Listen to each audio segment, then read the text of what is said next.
छात्र छात्री और दर्शक बंधु मान ऑनलाइन शिक्षादान कार्यक्रम को स्वागत करुच्ची।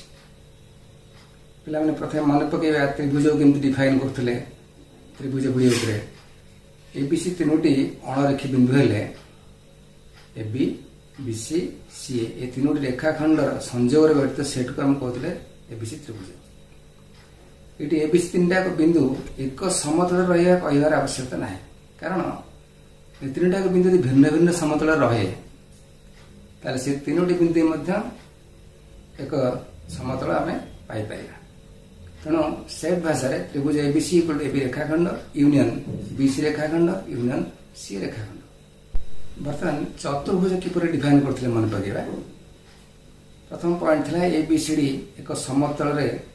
चारोटी बिंदु। द्वितीय शर्त था एमान मध्य कौन तीनोटी बिंदु एक रेखार अवस्थित हो नथिले एवं एबी बीसी सीडी डीए रेखाखंड चारोटी से प्रांत बिंदु व्यतीत अन्य कौन बिंदु परस्पर छेद कर नथिले। एबी बीसी सीडी डीए ये रेखाखंड चारोटीर संयोग गठित सेट को आम कहते एबीसीडी चतुर्भुज। बर्तमान जितेबाला आम बहुभुज डिफाइन करवा चतुर्भुजर डेफिनेशन को देखिए आम बहुभुज डिफाइन करवा, तेणु घोषिक मन रखार आवश्यकता ना। यही अध्याय आम बहुभुज संज्ञा जाना पुणी सुषम बहुभुज कौन से विषय जाना। त्रिभुज पढ़ला बेले त्रिभुजर तीन टाक बाहर दैर्घ्य यदि सामान हो जाए आम कहते सुषम त्रिभुज व समबाहु त्रिभुज। और त्रिभुज यदि बाहु मान दैर्घ्य सामान हो जाए ऑटोमेटिक कोण मान परिमाण सामान हो जाए, किंतु चतुर्भुज बहुभुज क्षेत्र में ये नियम पालन हुए ना। ताने गोटे सुषम बहुभुज जो पाइबा तार बाहु मान दैर्घ्य परिमाण सामान हो कोण मान परिमाण सामान होता आवश्यक। ये अध्याय आम सुषम बहुभुज जेकोसी बहुभुजर अंतस्थ कोण मान परिमाण समष्टि निर्णय सूत्र निर्णय करवा, मॉडल साहाय्य एवं एक्टिविटी साहाय्य बुझा एवं सुषम बहुभुजर प्रत्येक अंतस्थ कोण परिमाण निर्णय सूत्र जाना। शेष में किसी दीर्घ प्रश्नर उत्तर आलोचना करवा एवं वस्तुनिष्ठ प्रश्न किसी आलोचना करवा। बर्तमान बहुभुजर अंतस्थ कोण मान परिमाण समष्टि निर्णय करने एक सूत्र बाहर करवा मॉडल साहाय्य प्रथम बुझा। ब्लैकबोर्ड में त्रिभुज गोटे चतुर्भुज पंचभुज गोटे षड़भुजर अंकन कर प्रथम काम है कर्ण अंकन करिया। जानिचे बहुभुजर प्रथम सदस्य हूँ त्रिभुज और द्वितीय सदस्य हूँ चतुर्भुज। प्रथम ए बी बिंदु कर्ण अंकन करिया बी डी कर्ण अंकन करें चतुर्भुज। पंचभुज बी बिंदु कतोटी कर्ण अंकन करछे बी बी डी।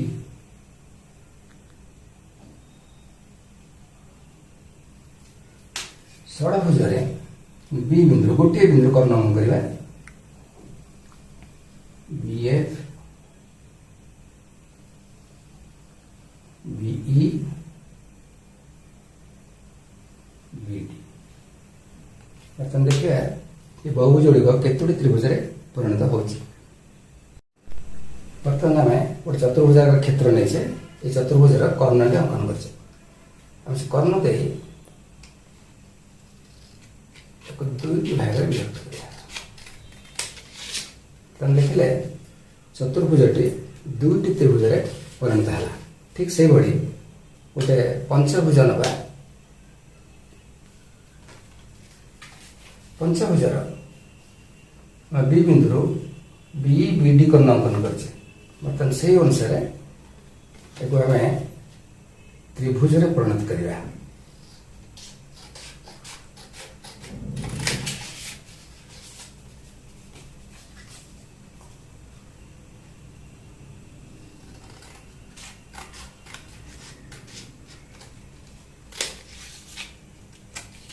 कौन देखला बर्तमान पंचभुजटी तीनोटी त्रिभुज परिणत है।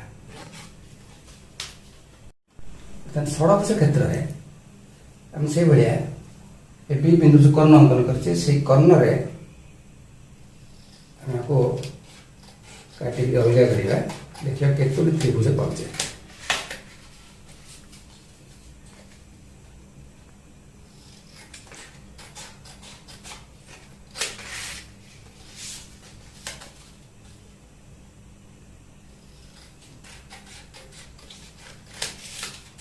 କ'ଣ ଲକ୍ଷ୍ୟ କଲେ? ବର୍ତ୍ତମାନ ଦେଖୁଛେ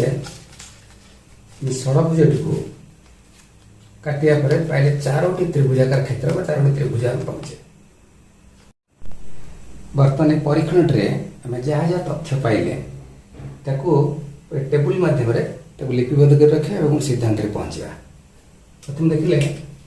ତ୍ରିଭୁଜ ତାର ବାହୁ ସଂଖ୍ୟା ହେଉଛି 3 ଏବଂ 3 କୋଣର ପରିମାଣ ସମଷ୍ଟି 2 ସମକୋଣ ବା 180 ଡିଗ୍ରୀ। ଆମେ ଜାଣିଛେ ତ୍ରିଭୁଜର 3 କୋଣର ପରିମାଣ ସମଷ୍ଟି 180 ଡିଗ୍ରୀ, ତମର ଉପପାଦ୍ୟ ଅଛି। ଚତୁର୍ଭୁଜ କ୍ଷେତ୍ର ଦେଖିଲେ ତାର ବାହୁ ସଂଖ୍ୟା 4 ଏବଂ ତ୍ରିଭୁଜ ପାଇଥିଲେ 2ଟା, ତାହେଲେ ସେମାନଙ୍କର ପରିମାଣ ସମଷ୍ଟି ହେଇଯିବ, ଅନ୍ତସ୍ଥ କୋଣମାନଙ୍କର ପରିମାଣ ସମଷ୍ଟି ହେଲା 4 ସମକୋଣ। ପଞ୍ଚଭୁଜ କ୍ଷେତ୍ରରେ ବାହୁ ସଂଖ୍ୟା 5 ଏବଂ ତାକୁ କାଟିକି ଦେଖିଥିଲେ ତାପରେ ଆମେ 3ଟି ତ୍ରିଭୁଜ ପାଇଥିଲେ, ତ୍ରିଭୁଜ ସଂଖ୍ୟା 3, ତେଣୁ ଅନ୍ତସ୍ଥ କୋଣମାନଙ୍କର ପରିମାଣ ସମଷ୍ଟି 6 ସମକୋଣ। ଯେହେତୁ ଗୋଟେ ତ୍ରିଭୁଜର ଅନ୍ତସ୍ଥ କୋଣମାନଙ୍କର ପରିମାଣ ସମଷ୍ଟି 180 ଡିଗ୍ରୀ ବା 2 ସମକୋଣ, 3ଟି ତ୍ରିଭୁଜରେ ପାଇଲେ 6 ସମକୋଣ। ସେମିତି ଷଡ଼ଭୁଜ କ୍ଷେତ୍ରରେ ବାହୁ ସଂଖ୍ୟା 6, ତାକୁ କାଟିଲା ପରେ ପାଇଥିଲେ 4ଟି ତ୍ରିଭୁଜ, ତେଣୁ କୋଣମାନଙ୍କର ପରିମାଣ ସମଷ୍ଟି ହେଇଯିବ 8 ସମକୋଣ। ସେଭଳିଆ ସପ୍ତଭୁଜ ଅଷ୍ଟଭୁଜ କ୍ଷେତ୍ରରେ ମଧ୍ୟ ଦେଖିବା ଯେ ସେମାନଙ୍କର ଅନ୍ତସ୍ଥ କୋଣମାନଙ୍କର ପରିମାଣ ସମଷ୍ଟି କେତେ କେତେ ହେଉଛି। ବର୍ତ୍ତମାନ ଏ ଅନ୍ତସ୍ଥ କୋଣମାନଙ୍କର ପରିମାଣ ସମଷ୍ଟି ଆମର ଅନ୍ୟ ରୂପରେ ଲେଖିବା। ପ୍ରଥମ କ୍ଷେତ୍ରରେ 2 ସମକୋଣ ହେଉଥିଲା, ବାହୁ ସଂଖ୍ୟା ଥିଲା 3, ତାହେଲେ 2 × 3 - 4 ଏତିକି ସମକୋଣ ବା 2 ସମକୋଣକୁ ଆମେ এই ପ୍ରକାର ଲେଖିଲେ। ସେମିତି ଯେତେବେଳେ ଚତୁର୍ଭୁଜ ନେଲେ 4 ସମକୋଣ ଆସିଲା, 2 × 4 - 4 ସମକୋଣ। ପଞ୍ଚଭୁଜ କ୍ଷେତ୍ରରେ 6 ସମକୋଣ ଆସିଥିଲା, 2 × 5 - 4 ସମକୋଣ, ଅର୍ଥାତ୍ 2 ଗୁଣନ ବାହୁ ସଂଖ୍ୟା ବିଯୁକ୍ତ 4 ସମକୋଣ। ତେଣୁ ତାକୁ ଯେତେବେଳେ ଆମେ ଜେନେରାଲାଇଜ୍ କରିବା, ବାହୁ ସଂଖ୍ୟା ଯଦି n ହେଇଯାଏ ତାହେଲେ ଉତ୍ପନ୍ନ ତ୍ରିଭୁଜ ସଂଖ୍ୟା ହେବ n - 2, କାରଣ ଆମେ ଦେଖୁଥିଲେ ବାହୁ ସଂଖ୍ୟା ଯେତିକି ତ୍ରିଭୁଜ ସଂଖ୍ୟା ତା ଦେହରୁ 2 ବିୟୋଗ କଲେ ଆମେ ପାଉଛେ। ଚତୁର୍ଭୁଜରେ 2ଟି ପାଉଥିଲେ ତ୍ରିଭୁଜ, ପଞ୍ଚଭୁଜରେ 3ଟି ପାଉଥିଲେ, ତେଣୁ ବାହୁ ସଂଖ୍ୟାରେ ଆମେ 2 ବିୟୋଗ କରୁଥିଲେ, ତେଣୁ ବାହୁ ସଂଖ୍ୟା ଯେତେବେଳେ n ହେବ ତେଣୁ ଉତ୍ପନ୍ନ ତ୍ରିଭୁଜ ସଂଖ୍ୟା ହେଇଯିବ n - 2 ଏବଂ ଅନ୍ତସ୍ଥ କୋଣମାନଙ୍କର ପରିମାଣ ସମଷ୍ଟି ହେବ 2 × n - 2 ସମକୋଣ, ବା ତାକୁ ଯଦି ଆମେ ଗୁଣିକି ଦେଖିବା 2n - 4 ସମକୋଣ। ବର୍ତ୍ତମାନ ଆମେ ଗୋଟେ ସୂତ୍ର ପାଇଲେ, ଗୋଟେ ବହୁଭୁଜର ବାହୁ ସଂଖ୍ୟା ଯଦି n ହୁଏ ତାହେଲେ ତାର ଅନ୍ତସ୍ଥ କୋଣମାନଙ୍କର ପରିମାଣ ସମଷ୍ଟି ହେବ 2n - 4 ସମକୋଣ। ବର୍ତ୍ତମାନ এই ଫର୍ମୁଲାଟିକୁ ଆମେ ଅନ୍ୟ ଗୋଟେ ଆକ୍ଟିଭିଟି ମାଧ୍ୟମରେ ଜାଣିବା। ବର୍ତ୍ତମାନ ଏ ବହୁଭୁଜର ଅନ୍ତସ୍ଥ କୋଣମାନଙ୍କର ପରିମାଣ ସମଷ୍ଟି ଅନ୍ୟ ଏକ ଆକ୍ଟିଭିଟି ମାଧ୍ୟମରେ ବୁଝିବା। ଆମେ ନେଇଛେ ଗୋଟେ ଚତୁର୍ଭୁଜ, ଗୋଟେ ପଞ୍ଚଭୁଜ, ଗୋଟେ ଷଡ଼ଭୁଜ, ସେଭଳିଆ ସପ୍ତଭୁଜ, ଅଷ୍ଟଭୁଜ, ନବଭୁଜ, ଏମିତି ନେଇପାରିବ। ତାର ଅନ୍ତସ୍ଥ ଗୋଟେ ବିନ୍ଦୁ ନେବା ଓ ପ୍ରତ୍ୟେକ କ୍ଷେତ୍ରରେ ଅନ୍ତସ୍ଥ ବିନ୍ଦୁ ନେବା ଓ ଦେବା ଏବଂ ସେ ଓ ବିନ୍ଦୁକୁ ପ୍ରତ୍ୟେକ ଶୀର୍ଷ ବିନ୍ଦୁ ସହିତ ଯୋଗ କରିବା।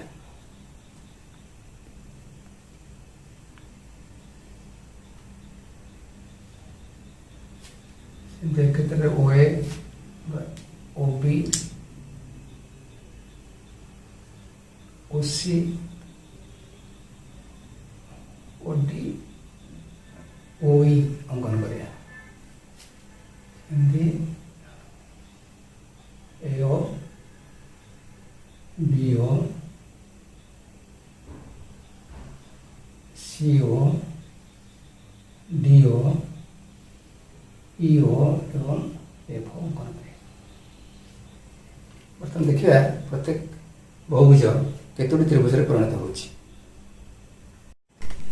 ବର୍ତ୍ତମାନ ଏମିତି ଆମେ ଚତୁର୍ଭୁଜାକାର କ୍ଷେତ୍ର, ପଞ୍ଚଭୁଜାକାର କ୍ଷେତ୍ର, ଷଡ଼ଭୁଜାକାର କ୍ଷେତ୍ର ନେବା। ତା ମଝିରେ ଯେକୌଣସି ଗୋଟେ ଅନ୍ତସ୍ଥ ବିନ୍ଦୁରେ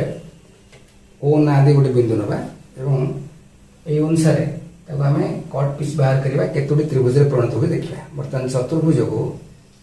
ଯଦି ଆମେ ସେ ଅନୁସାରେ କାଟିବା,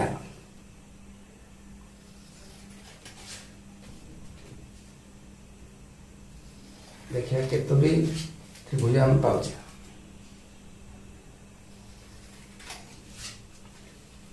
ବର୍ତ୍ତମାନ बर्तमान त्रिभुज संख्या देखिए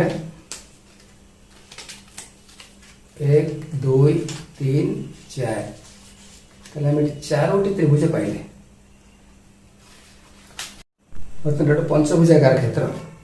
ताको आम छोट छोट त्रिभुज परिणत करेचे से अनुसार काटिक अलग करा देखिए प्रैक्टिकली केतटा त्रिभुजाकार क्षेत्र आम पाचे पंचभुजाकार क्षेत्र रू 1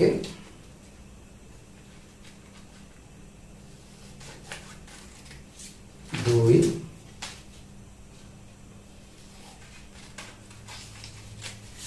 3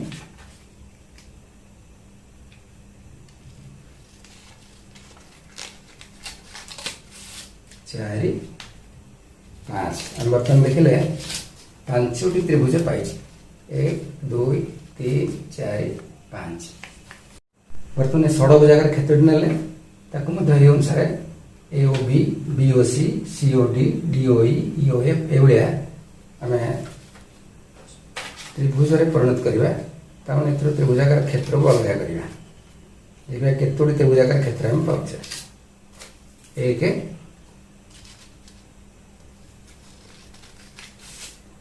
2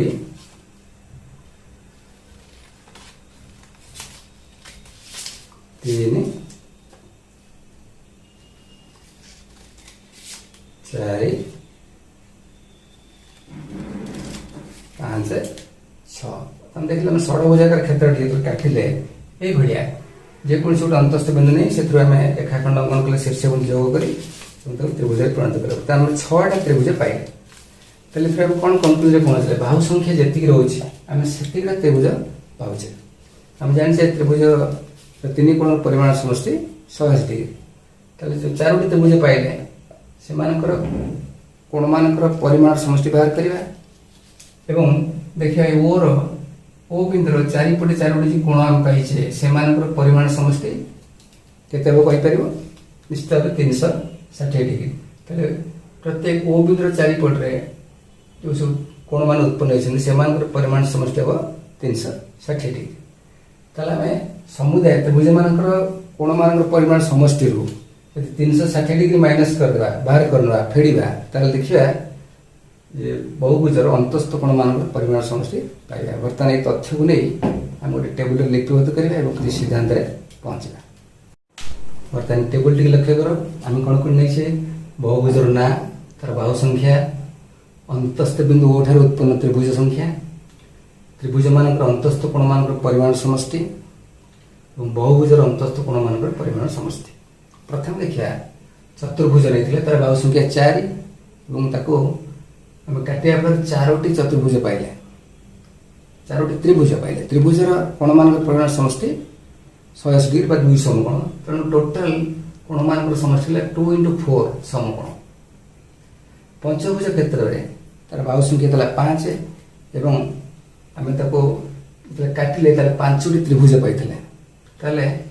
से परिमाण समष्टि आसला कोण मान परिमाण समष्टि 2 × 5 समकोण से षडभुज क्षेत्र में 6टा त्रिभुज पाई तार बाहु संख्या 6 एवं कोण मान परिमाण समष्टि 2 × 6 समकोण 6 गुणन 2 समकोण आम ओल्टे लिखुचे 2 × 6 समकोण बर्तमान सप्तभुज अष्टभुज नवभुज क्षेत्र से भाया बाहर करवा आम जो बहुभुजर अंतस्थ कोण मान परिमाण समष्टि निर्णय करवा आलोचना करते 360 डिग्री वियोग करा पड़ो कारण ओ बिंदु चारिपटे जो कोण मान उत्पन्न होते से परिमाण समष्टि 360 डिग्री ताहले ये चतुर्भुजर अंतस्थ कोण मान परिमाण समष्टि केते देखा 2 × 4 समकोण थिला -4 समकोण तामाने हम पाइले 4 समकोण सेमतिका पंचभुजर 2 × 5 समकोण थिला पुणी त्यादरु 4 समकोण वियोग करा 2 × 5 - 4 समकोण षडभुजर 2 × 6 - 4 समकोण सेम सप्तभुजर कौन हम 2 × 7 - 4 समकोण अष्टभुजर 2 × 8 - 4 समकोण जब बाहु संख्या n हो जाए बहुभुजर ताल हम केते पाइबा 2n - 4 समकोण अर्थात बहुभुजर अंतस्थ कोण मान परिमाण समष्टि में सूत्र हम पाइले 2n - 4 × 180 × 90 डिग्री 2n - 4 समकोण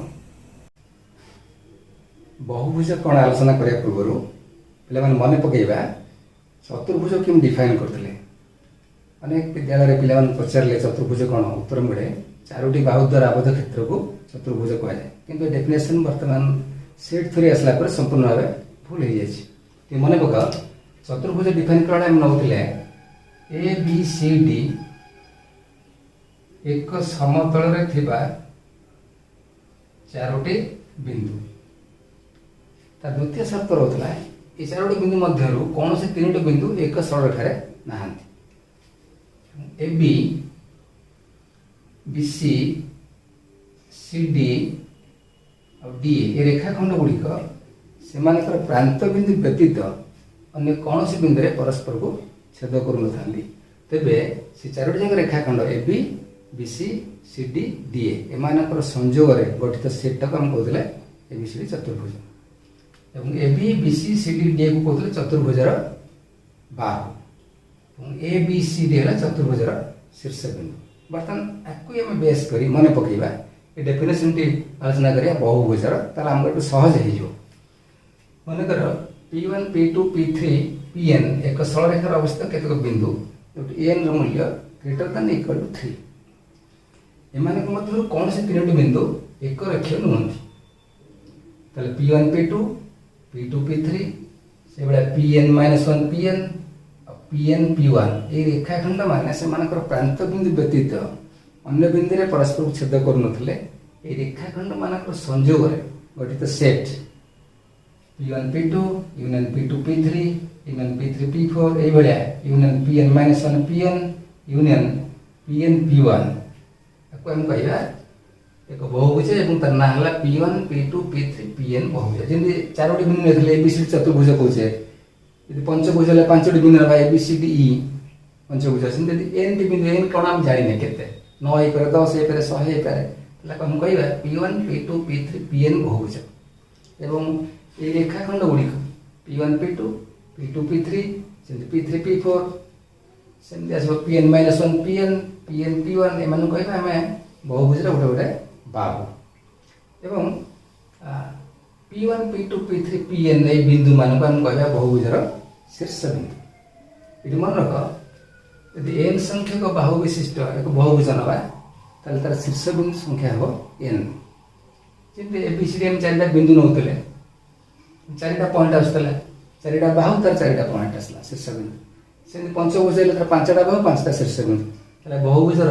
जेतिटा बाहु थिबो सेतिटा शीर्ष बिंदु रहबो ए डेफिनेशन टी मन रखिया चेष्टा करिवो आ n greater than equal to 3 number कारण कोन हे पारे यदि n 3 रो अधिक हुए हम गोटे सरल रेखा चित्र पाइबा नाही तेणु मिनिमम 3टा बाहु नेला हम गोटे त्रिभुज पाइबा तेणु त्रिभुज होची सबुतरो सान बहुभुज एक मौलिक बहुभुज होची त्रिभुज नेक्स्ट आलोचना करिबा उत्तल बहुभुज बा कन्वेक्स पॉलीगन ता पूर्वरु टी मन पकेबा उत्तल चतुर्भुज केम डिफाइन करथिले तो दुई प्रकार डिफाइन करथिले मन पका चतुर्भुजर कर्णद्वय परस्पर को चतुर्भुजर अंतर्देश छेद करथिले चतुर्भुज को उत्तल चतुर्भुज कहा जाए अन्य गोटे डेफिनेशन थिला चतुर्भुजर जे कोनसी बाहु द्वारा निर्मित सरल रेखार एक पार्श्व यदि तार अन्य समस्त शीर्ष बिंदु अवस्थान करती तेज चतुर्भुज को उत्तल चतुर्भुज कहा जाए यही डेफिनेशन नहीं आम उत्तल बहुभुज आलोचना करिया P1 P2 P3 Pn बहुभुजर प्रत्येक बाहु द्वारा निर्मित रेखार एक पार्श्व जदि बहुभुजर अन्य समस्त शीर्ष बिंदु अवस्थान करती ताले चतुर्भुज को कहला उत्तल चतुर्भुज सुषम बहुभुज कौन आलोचना करिया रेगुलर पॉलीगन जो बहुभुजर समस्त बाहु मान दैर्घ्य समान एवं समस्त कोण मान परिमाण समान ताको सुषम बहुभुज बा रेगुलर पॉलीगन कहा जाए आ बहुभुज मान मध्य सर्वाधिक मौलिक होची त्रिभुज जार बाहु संख्या होची 3 इति मन रख बहुभुजर बाहु संख्या उपरे बहुभुजर नामकरण निर्भर करे गोटे टेबल कराई यदि बाहु संख्या 3 हुए बहुभुज तो काम त्रिभुज ट्रायंगल यदि बाहु संख्या 4 हुए चतुर्भुज ताको इंग्लिश रे कहे क्वाड्रिलेटरल यदि बाहु संख्या 5 हुए ताको हम पंचभुज पेंटागन बाहु संख्या 6 हेले षडभुज हेक्सागन बाहु संख्या 7 हेले ताको हम सप्तभुज ताको कहे इंग्लिश रे हेप्टागन से बड़ी बाहु संख्या 8 हेले ताको हम कहे अष्टभुज ऑक्टागन बाहु संख्या 9 हेले नवभुज नुनागन एवं बाहु संख्या 10 हेले 10 भुज बा डेकागन एई भले तार नामकरण करा जाय ताले बाहु संख्या परे बहुभुजर ना निर्भर करे। ए प्रश्नटी आलोचना करिया गोटे सुषम बहुभुजर प्रत्येक अंतस्थ कोणर परिमाण 140 डिग्री हेले बहुभुजर बाहु संख्या स्थिर कर। हमने मनकर बहुभुजर बाहु संख्या n आम सूत्र अच्छी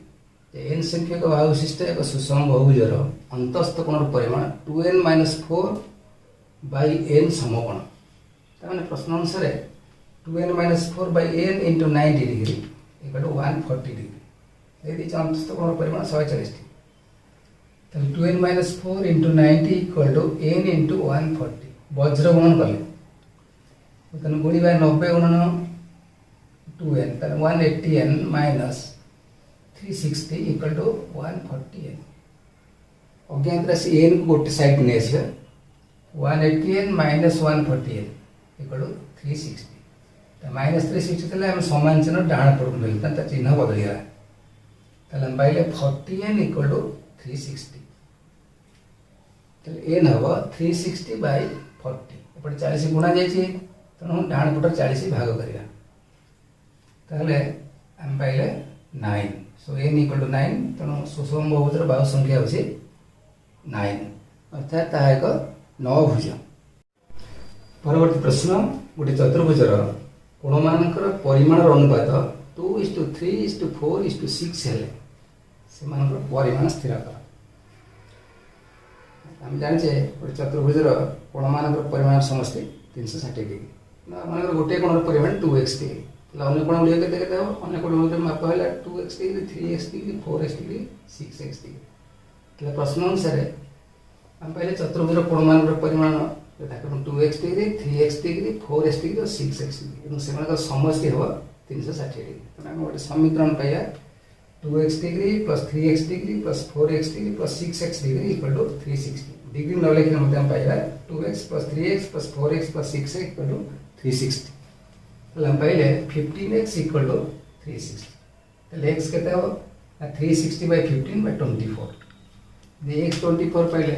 तो हम 2x बाहर करिबा 2 into 24 48 डिग्री 3x बाहर करिया 3 into 24 72 डिग्री से बेले 4x आसीबो 4 into 24 96 डिग्री एवं 6x आसला 6 into 24 144 डिग्री अर्थात चतुर्भुजर कोण मानकर परिमाण 48 डिग्री 72 डिग्री 96 डिग्री और 144 डिग्री। परवर्ती प्रश्न गोटे उत्तल बहुभुजर दुईटी कोण समकोण अन्य कोण मानकर परिमाण प्रत्येक 120 डिग्री हेले बहुभुजर बाहु संख्या केते स्थिर कर। हम जानि गोटे बहुभुजर यदि बाहु संख्या n हुए तले अंतस्थ कोण मानकर परिमाण समष्टि हला 2n - 4 समकोण इ लक्ष्य करिबा तार दुईटी कोण समकोण म्हणजे n ता यदि बाहु थाए दुईटी बाहु चली गेला दुईटी कोण चली गेला और गेला n - 2 टी कोण एवं प्रत्येक होछि 120 डिग्री तले हम पाइया प्रश्न अनुसार 2 into 90 degree plus n - 2 into 120 degree equal 2n - 4 90 कहीं दुईटी कोण समकोण अवश्य रहले n - 2 टी कोण एवं प्रत्येक होछि 120 डिग्री लागे तले n - 2 into 120 ये समष्टिटा अंतस्थ कोण मानकर परिमाण समष्टि 2n - 4 समकोण सहित समान बकने ई समीकरण को हमें समाधान करिया तले गुणी देबा 180 plus 120n minus 240 equal to 180n minus 360 120n minus 180 minus 240 minus 60 equal to 180n minus 360 minus 360 को बाम पड़ गुणी आसले plus 360 हेगला minus 60 equal to 180n ये 120n को डाहण पड़ गुणी हेगला 180n minus 120 तामने हम बाई केते 60n equal to 300 देखले 60n equal to 300 तले n केते आसीबो 300 by 60 तो भाग कले पहले 5 अर्थात बहुभुजर बाहु संख्या हला 5 तंता आएगा पंचभुज। परवर्ती प्रश्न गोटे पंचभुजर कोण मानकर परिमाण x degree x minus 10 degree x minus 20 degree 2x minus 40 degree एवं 2x minus 90 डिग्री हेले कोण मानकर परिमाण स्थिर कर। हम से फॉर्मूला जानि छे बहुभुजर बाहु संख्या n हुए अंतस्थ कोण मानकर परिमाण समष्टि है 2n - 4 समकोण ताले पंचभुजर अंतस्थ कोण मानकर परिमाण समष्टि केते हो 2 into 5 minus 4 into 90 डिग्री ताने 10 माइनस 4 6 इंटू 90 डिग्री मैंने पाइले 540 डिग्री कोण मान परिमाण दे देछि कोण मान परिमाण समष्टि हेबो 540 तले x plus x minus 10 plus x minus 20 plus 2x minus 40 plus 2x minus 90 equal to 540 तो मिसेबा हम पाइले 7x माइनस 160 इक्वल टू 540 ताले 7x केते हबो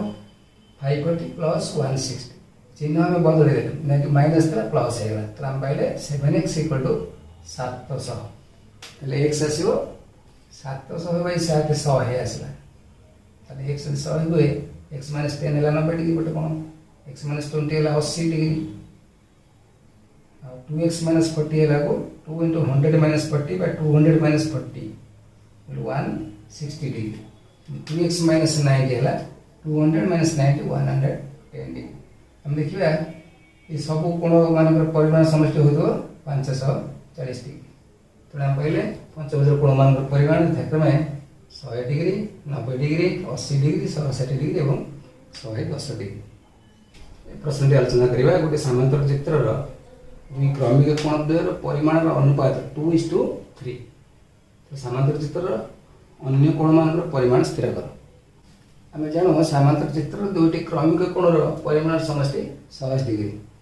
केमती ना दुईटी समांतर सररेखा को अन्य छेदक छेद कले उत्पन्न एक पार्श्वस्थ अंतस्थ कोण द्वयर परिमाण समष्टि 180 डिग्री से दुईटी क्रमिक कोणर परिमाण समष्टि हम समांतर चित्र 180 डिग्री मन कर एबीसी समांतर चित्र में ए कोण परिमाण 2x डिग्री बी कोण परिमाण 3x डिग्री ताले 2x plus 3x equal to 180 बा 5x इक्वल टू 180 ताले x पहले 180 माइनस 5 समान 36 डिग्री यदि x रे परिमाण 36 डिग्री हुए ताले 2x केते हला 2 into 36 72 डिग्री हम जानि जे समांतर के चित्र रे विपरीत कोण मान परिमाण समान ताले measure of a equal to measure of c equal to 72 degree से बड़े measure of b equal to measure of d equal to 3x 3 into 36 समान 180 तेणु से समांतर एबीसी समांतर चित्र रे a b c d कोण मान परिमाण यथाक्रमे 72 डिग्री 108 डिग्री 72 डिग्री एवं 108 डिग्री किसी शॉर्ट क्वेश्चन आलोचना करिबा शून्य स्थान पूर्ण कर गोटे उत्तल चतुर्भुजर कोण मान परिमाण समष्टि डैश हम जानते जे कोन चतुर्भुजर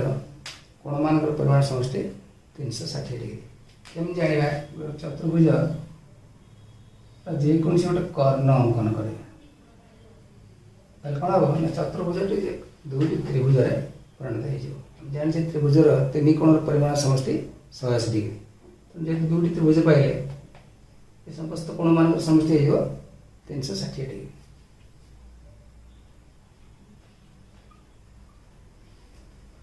प्रश्न गोटे पंचभुजर कोण मान परिमाण समष्टि केते आम यही प्रोसेस जीवा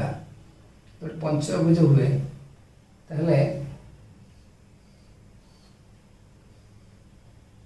केतोटी त्रिभुज परिणत लखा पंचभुज तीनोटी त्रिभुज परिणत होगा त्रिभुजर कोण मान परिमाण समष्टि 180 डिग्री जेहेतु तीनोटी त्रिभुज पाइले समस्त कोण मान परिमाण समष्टि 180 गुणन 3 540 डिग्री वो फर्मूला 2n माइनस 4 समकोण ये फर्मूला पकड़ बाहर कर दी पारिबा परवर्ती प्रश्न गोटे सुषम षडभुजर प्रत्येक अंतस्थ कोणर परिमाण डैश हमर अंतस्थ कोणर परिमाण निर्णय सूत्र होची 2n माइनस 4 by n समकोण ये तो सुषम षडभुज n हैला 6 ताले 2n minus 4 by n into 90 degree कर केते पाइले एटी n जगह एकदम 6 पकेबा 6 दुने 12 विभक्त 4 8 विभक्त 6 गुणन 90 काटिले हम पहले 15 डिग्री 15 गुणन 8 120 डिग्री तो सूत्र है 2n माइनस 4 by n समकोण हम n जगह 6 पकेले जेहेतु सुषम षडभुज बाहु संख्या 6 अछि हम पाइले 120 डिग्री अन्य प्रकार तुम कैलकुलेट कर सुषम षडभुज से बहिस्थ कोण मान परिमाण समष्टि आसला 360 डिग्री 360 डिग्री बाहु संख्या भाग करवा 360 हरण 60 हरण 6 समान 60 डिग्री ताने बहिस्थ कोण परिमाण पाइले 60 डिग्री तेणु अंतस्थ कोण परिमाण केते हो 180 डिग्री माइनस 60 डिग्री समान 120 डिग्री ए प्रकार तुम हिसाब कर बाहर कर पार। परवर्ती प्रश्न गोटे सुषम बहुभुजर अंतस्थ कोण मान परिमाण समष्टि 1440 डिग्री हेले बहुभुजर बाहु संख्या डैश फर्मुला अनुसार 2n माइनस 4 समकोण समान 1440 डिग्री तो देखिए कैलकुलेशन करी 2n minus 4 into 90 degree equal to 1440 degree तो 2n माइनस 4 हम 1440 विभक्त 90 के पाइले 16 पाइले 2n के 16 जुक्त 4 समान 20 जेहेतु 2n पाइले 20 n हम 20 विभक्त 2 समान 10 तमाम बाहु संख्या पाइला 10 फर्मुला पकड़े 2n माइनस 4 समकोण है 1440 डिग्री से n मूल्य बाहर कले 10 आसला। परवर्ती प्रश्न n संख्यक बाहु विशिष्ट एक सुषम बहुभुजर प्रत्येक अंतस्थ कोण परिमाण केते formula Pachar 2n minus 4 by n समकोण 2n minus 4 by n into 90 degree